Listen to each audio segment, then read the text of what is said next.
నీ ఎదుట పాపము చేయకుండా ఉండునట్లు నా హృదయంలో నీ వాక్యమును ఉంచుకొని ఉన్నాను అని కీర్తనకారుడు తెలియజేస్తున్నాడు.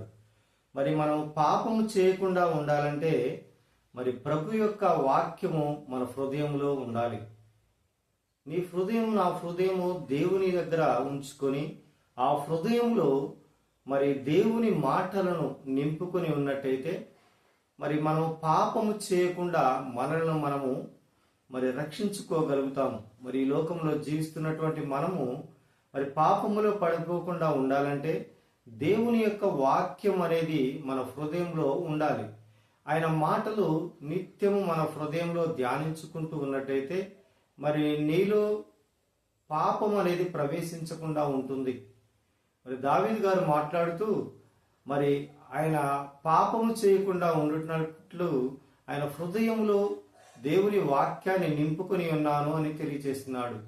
మరి మనము కూడా దేవుని మాటలను అంటే ఆయన వాక్యాన్ని, ఆయన ఇచ్చినటువంటి ధర్మశాస్త్రంలో కలిగినటువంటి మరి జీవమైనటువంటి మాటలను మన హృదయంలో ఉంచుకున్నట్లయితే మనం కూడా పాపం చేయకుండా మనల్ని మనము జాగ్రత్త పరుచుకుంటాము.